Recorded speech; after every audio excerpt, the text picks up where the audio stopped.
This recipe is for the butterscotch pudding. This is a stovetop pudding that we're going to be making with brown sugar, caramelizing it, and adding a lot of dairy and eggs and cornstarch to thicken it. So the first thing we want to do is place our cornstarch in the bowl and whisk it together to create a slurry with some of the portion of milk that goes in this section. If we just dump the cornstarch into the milk mixture, most likely you're going to get lumps. So start with making the slurry to dissolve the cornstarch, and then you can add the remaining milk along with the eggs in this recipe. We're going to take this and set this aside after it's thoroughly mixed together. So break apart the eggs, mix it with a whisk, and this will get tempered in later on as our main thickening agent. All right, excellent. So we're gonna set this aside and we're gonna get ready for the caramel. In a medium large pot, we're gonna place our brown sugar along with the water in the recipe. This is going to allow that brown sugar to dissolve.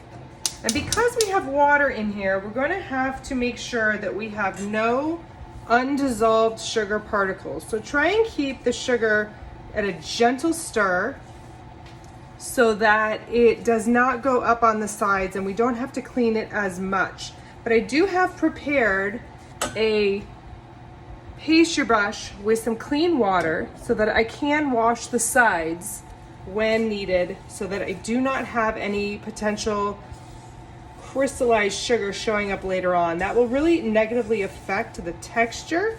It will give it a grainy texture, and we definitely don't want that. So with my spatula and a kind of a medium heat, I want to dissolve this brown sugar. Now the hardest part about this recipe is knowing when this is caramelized, because it's already brown. So typically when we caramelize sugar, we're looking for the browning aspect, the caramelization part of the sugar, and this won't give that to you because we are relying on visual, and the visual, it's already brown. Looks like I have a little chunk of brown sugar. Hopefully that will get mixed or dissolved in there. If not, I'll try and remove that. What we don't want to do is, once this is dissolved, is we don't want to really agitate it too much. So I'm really trying to just make sure that everything is stirred up well and mixed in to get it dissolved. And then I'm going to allow the sugar just to cook and get almost like a clear brown look to it, and then wash down the sides to ensure that it will not crystallize later on. It's really important that your pastry brush is clean and your water is clean.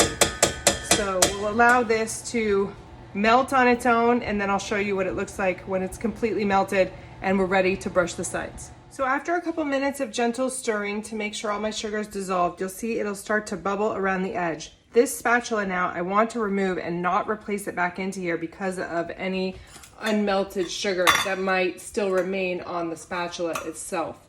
So what I want to do now is let it do its job, and then at the same time take my pastry brush and wash down the sides. I really only want to do this once or twice because I don't want to encourage a lot more water getting into my brown sugar mixture. That will just make the process go longer. So what it's doing now is it's cleaning off the outside edges on its own. You can see it's bubbling up some more. So now we're fully at a boil. I'm going to give it one more brush on the sides just to make sure it's clean, and I do that coming from the top and letting that water really drip down inside of there. The next step I want to have ready is my butter. So I have my butter that's cubed already, along with a whisk in order to whisk the butter in when we are ready for it. So I'm going to clean this whisk off and use that again within my caramel when it's ready. You can see now that the bubbles are very tight together and popping very slowly. I'm just over 240, about 245 degrees. So I'm going to turn the temperature off. So you definitely can use your thermometer if you need to. And then I'm going to add my butter very gently. I did not stir that caramel at all during the cooking process. So really let it do its thing on its own, and be careful because it is extremely hot.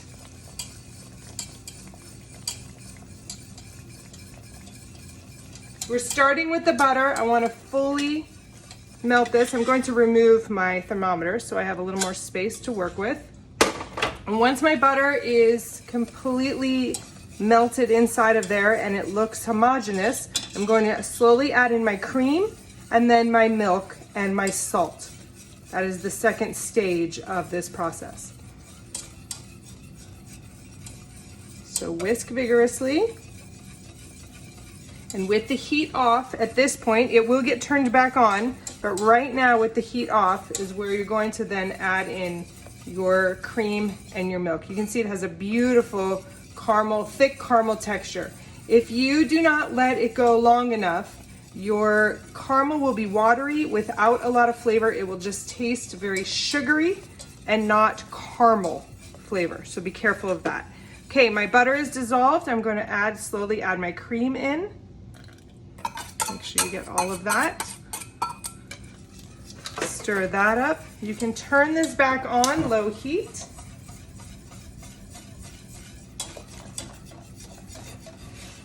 I'm gonna whisk in my milk.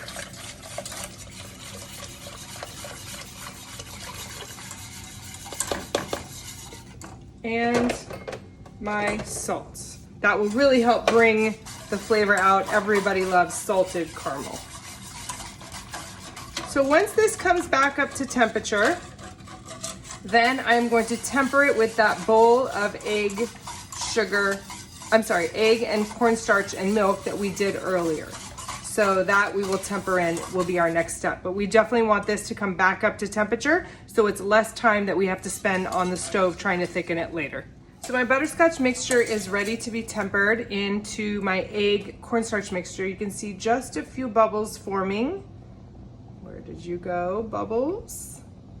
They're just starting to create there on the surface, a little bit of simmer. And I don't want to let it go too far because I want this process to be a little bit gentle. So as soon as you start seeing a couple of the bubbles form on top, which they're just starting there, I can see a little bit closer than you can, I'm ready to go. So what I want to do is I want to, again, add very gently into the egg mixture. And this is going to go back on the stove. It will go fairly quickly. Now, once my cornstarch gets up to 180 degrees, which is a simmer, it's going to be fully activated. So while I'm whisking, I'm gently pouring this into my large pot. Keeping it stirring the whole time, especially around the edges. This process will take less time if you let that original mixture get nice and hot first. So I can really feel it starting to thicken slightly already. I'm not trying to agitate it too much to create too many bubbles, but what I am trying to do is make sure that I'm not getting it stuck in the corners on the bottom, because it will scramble there. So I have it on a fairly low heat. Take your time with this. If you're new to this and uncomfortable, then definitely lower heat is better. It will take more time. But when you start to crank up the heat a little bit, that's when you have to be a little bit more confident. So what I am gonna do is pour this in the end, instead of just turning up the heat and leaving it, I'm gonna pour it into a separate bowl so it's not staying inside of my hot pot.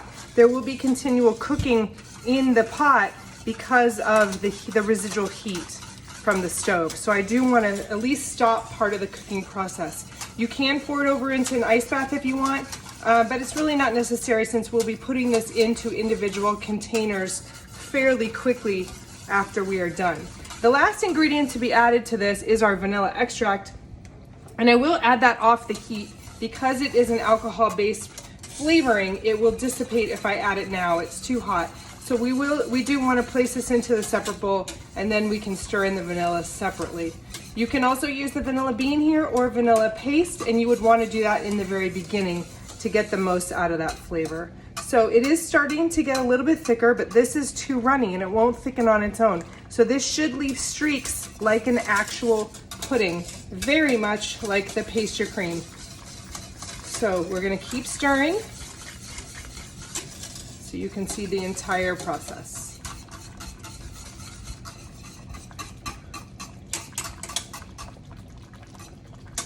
You can see it starting to bubble. The action of the eggs and the cornstarch are going to be our thickening agents. And so that's what we're waiting for, is it to just start to get thick enough to form that custard.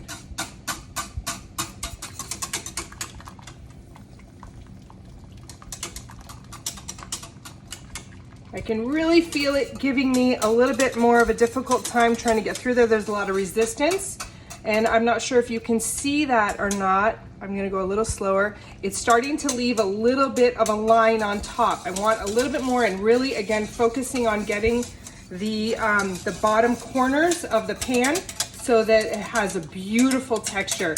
You have to stir the entire time. You can see it's very shiny, and it's starting to show those streaks and get a lot thicker.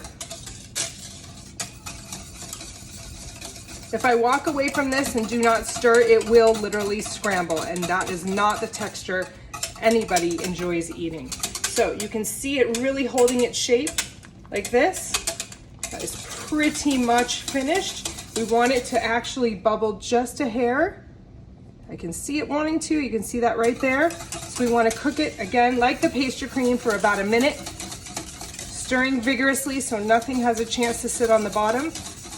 We're trying to activate it to its fullest and also cook some of that cornstarch flavor out of there.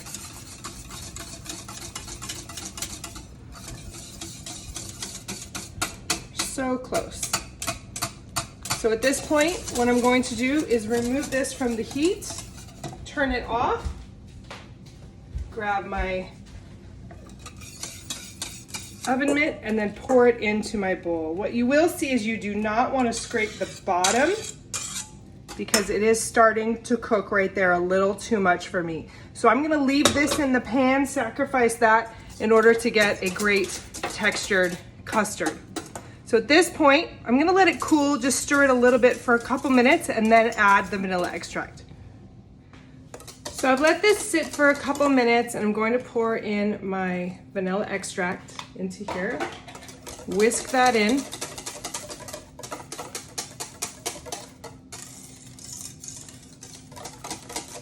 And then pour this into a container that has a pour spout so you don't make a big mess with the bowl.